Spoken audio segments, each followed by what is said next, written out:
Pat from Rain Country, and today I wanted to talk a little bit about solar.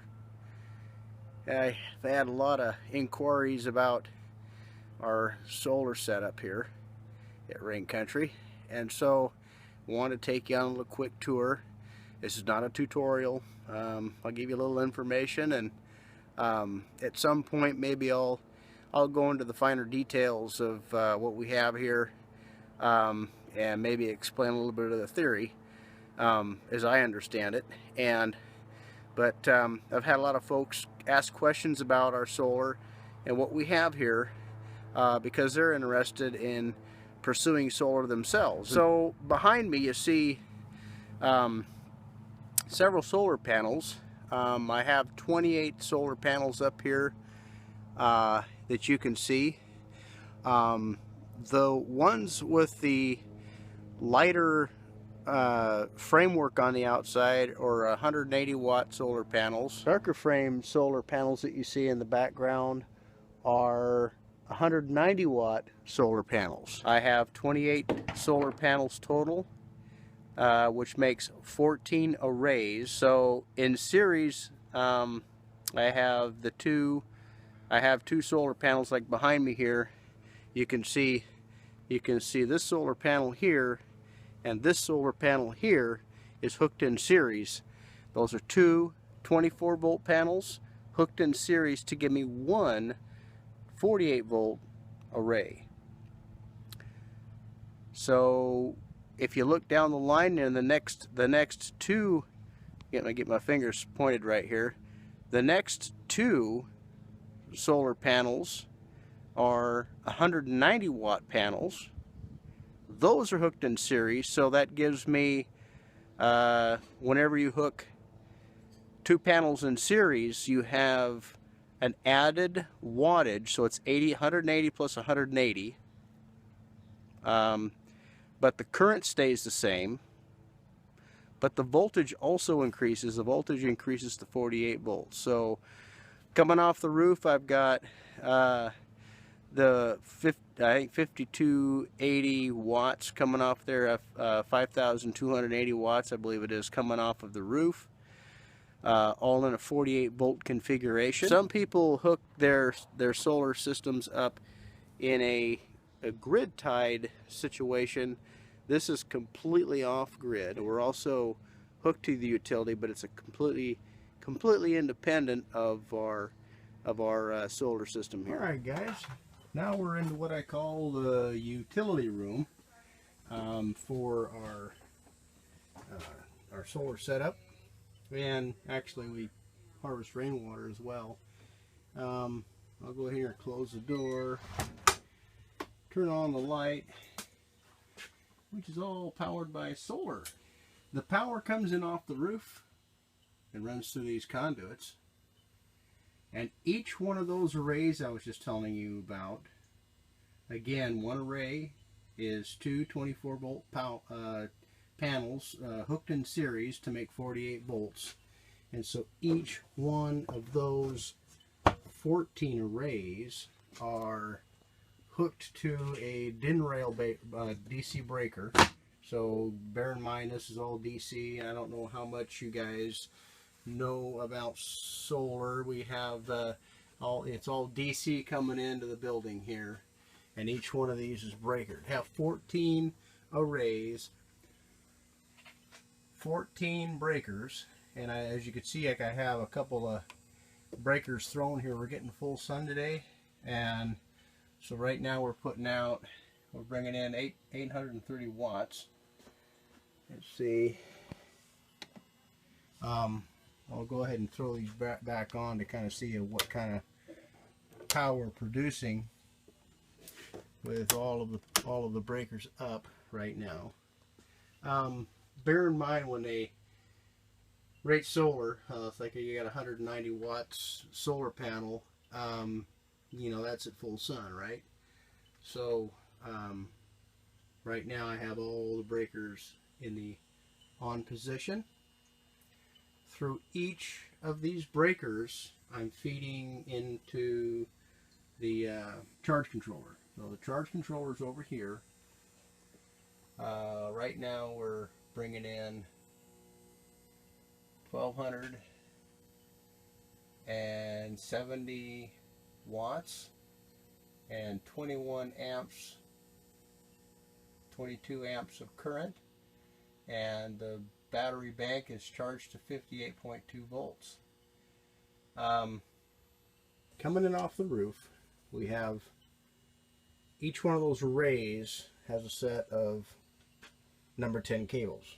So each one of these cables represents an array coming in off of into this conduit here. So we have two sets of conduit coming in here just for the sake of being able to fit all these cables in off the roof. So with this particular midnight combiner box is what they call these. This is one combiner box, and it has the ability to take 12 circuits, separate circuits. Each one of these circuits represents an array. So we have 1, 2, 3, 4, 5, 6, 7, 8, 9, 10, 11, 12. We have 12 separate arrays coming in here, and each one of those arrays is individually breaker. Each one of these wires here, these solar PV wires, represents an individual array. So these are all combined into a single set of wires coming in, and those wires, okay, are all combined here on a bus bar, and then they all have a common ground and all have a common positive. And so from here, this wire here will feed over to, let me see, I'll move this over here to where you can see. That's a 1-inch conduit that runs into the distribution box. And from the distribution box, there's a 60 amp breaker on the back side here, so we don't overload the Xantrex 60 amp charge controller. 60 amp breaker, 60 amp charge controller. So if this amperage ever got up above 60 amps, the 60 amp breaker over here would trip and keep from cooking this. So pretty cheap insurance if you're ever going to set up your system. Breakers and fuses are a must to save equipment like this. This isn't very cheap, so you're looking at $500 or $600 for that piece of equipment right there. I do have, when I first got set up here, I kind of bit the bullet and I bought the 480 watt, or actually 8 180 watt solar panels. That's the lighter colored frame panels up on the roof that I was just showing you. And then I added the 190 watt panels after that. I got 20 190 watt panels after that. So that completes my arrays that I currently have right now on the roof. I also have in the shop there, I have 6 280 watt solar panels, and I'm going to add an additional 60 amp charge controller to my setup to augment what I have currently right now. Right now, if these things are, if the solar arrays are getting direct sun and I'm producing full voltage, I will throw that 60 amp breaker. That 60 amp breaker will automatically throw, and I will be producing more power than my charge controller can currently handle. And so I need to do something a little bit different with what I have here. But currently, you know, if I get too much coming in, or my batteries get charged, you know, to full current, my batteries get to full charge, and I'm in a float status, then I can go ahead and shut off some of these breakers here. You know, some of these are arrays here. So right now, if I shut these 4 off right now, that is 2, 4, 6, 8 panels. 4 arrays are shut off right now. So I'm cutting down on my inlet. So I got 12 amps coming in right now and 720 watts. And by the way, I have a new distribution box that actually matches the Xantrex XW series inverter and the charge controller. And so that unit is going to go on this wall. I'm going to have to move everything over. This inverter, you know, weighs a lot more than it looks. So you know, I'm going to have to shift everything over just a little bit, and to where I can get that distribution panel situated in here and replace the Midnight distribution box. There's nothing wrong with the Midnight distribution box. There's nothing wrong with this. I just got the distribution box. It's going to match all of the Xantrex equipment, and there's going to be more room in here in the new distribution box to accommodate the additional charge controller setup. So the first set of batteries that I got was good old Les Schwab batteries. These are golf cart batteries, deep cycle. As you can hear, they're topped off and they're cooking. In the summertime, I need to come in here once a month and top these off with distilled water. We currently use rainwater because there's no the big deal is with using, everybody says use distilled water in your batteries. You just want mineral free water in your batteries is what you really want. You don't want the minerals to build up on your plates on your batteries. Anybody have any comments on that, they can comment below and we can learn from each other on that. So at any rate, explaining the batteries a little bit. These are Les Schwab 6-volt golf cart batteries. And when you're talking the solar world, you have, you know, they call each one of these batteries would be a cell. So I have a 6-volt cell, a 6-volt cell, all the way up to 8.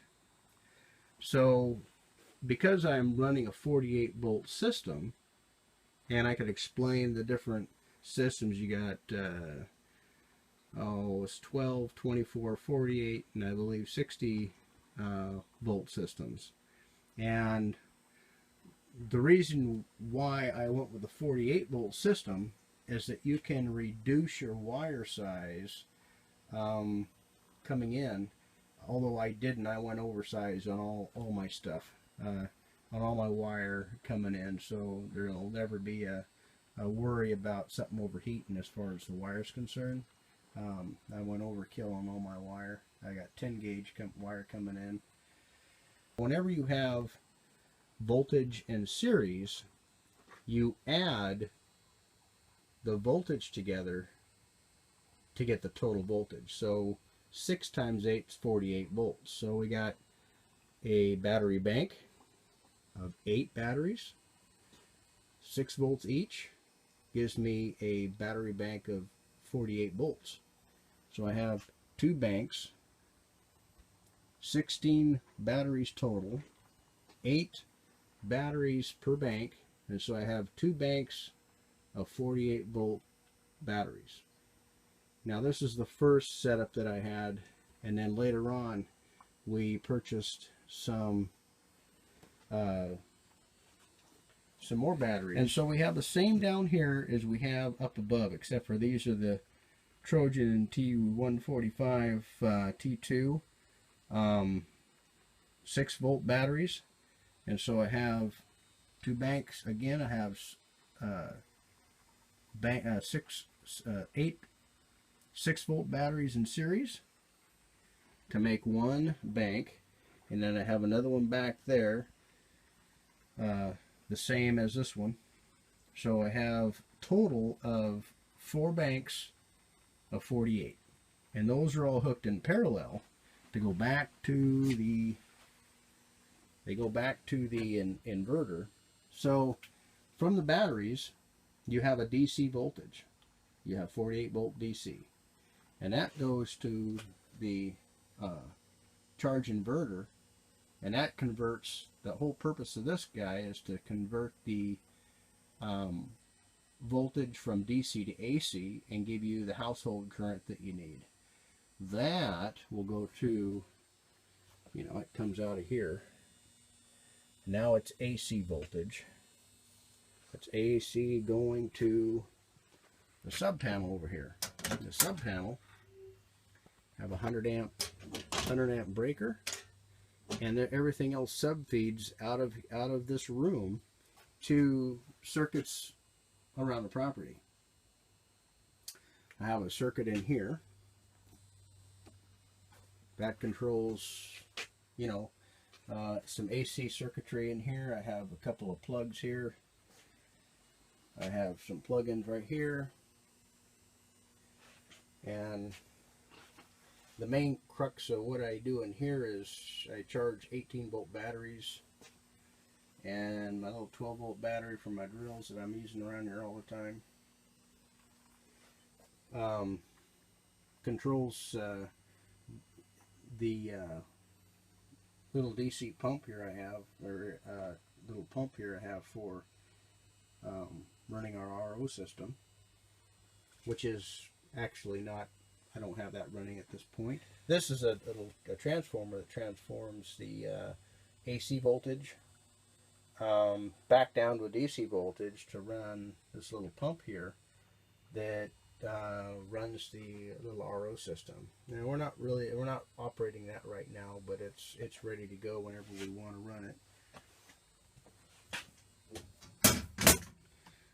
So that's a quick little tour of our electrical system, our off-grid electrical system. Everything is totally off-grid, not grid tied to the utility in any way. So you don't want, if you decide to go grid tied, you'll want to put in, you're going to want to put in a transfer switch that'll automatically transfer.